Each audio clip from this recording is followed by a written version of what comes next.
नमस्कार, मी शुभांगी पंडित. स्वतेज न्यूज मराठीच्या बातमीपत्रात आपलं स्वागत आहे. तर पाहूया आजच्या काही ठळक घडामोडी.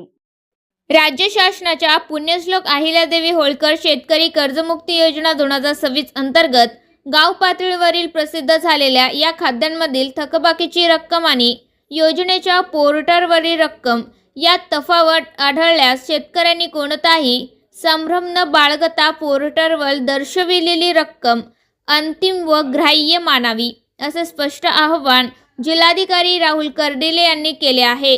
तसेच पात्र शेतकऱ्यांनी आधार प्रमाणीकरण, ई-केवायसी आणि ॲग्रिस्टॅग नोंदणी प्राधान्याने पूर्ण करावी, असेही त्यांनी सांगितले.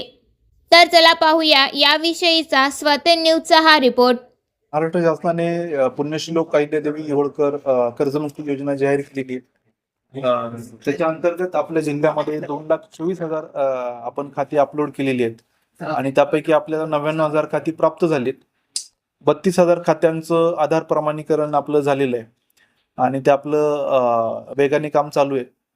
परंतु याच्यामध्ये एक विनाकारण कन्फ्युजन क्रिएट झालं होतं की बँकामधला जो त्यांच्या खात्यातला जो अमाऊंट आहे आणि पोर्टलवरचा याच्यामध्ये तफावत येते, असं काही लोकांनी प्रश्न उपस्थित केला आणि नेमकी किती कर्ज माफी त्यांना मिळेल, त्यामुळेच आम्ही ही पत्रकार परिषद घेतली आणि त्यातमध्ये क्लिअर केलं की पोर्टलवरची जी तुमची रक्कम आहे तीच तुम्ही प्रमाणित माना आणि आधार प्रमाणीकरण त्या हिशोबाने करा.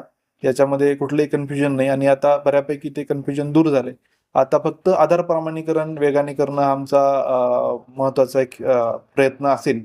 त्याचसोबत जे ॲग्रिस्टॅगचे लोकांचे राहिलेले आहेत त्याच्या पेंडन्सीज जे आता काढतात त्याच्या इमिडिएटली रिअल टाईममध्ये सगळ्या पेंडन्सी क्लिअर करणं हा पण एक महत्त्वाचा मुद्दा आहे. आणि आमचे सर्व तलाठी आता फील्डवर आहेत, जेणेकरून या कर्जमुक्तीच्या या कालामध्ये आणि क्रॉप इन्शुरन्सचा पण शेवटचा दिवस आहे, याच्यामध्ये कुठली अडचण येऊ नये किंवा त्यांच्या सर्व समस्यांचं निराकरण व्हावं यासाठी आमची सगळी टीम फील्डवर आहे.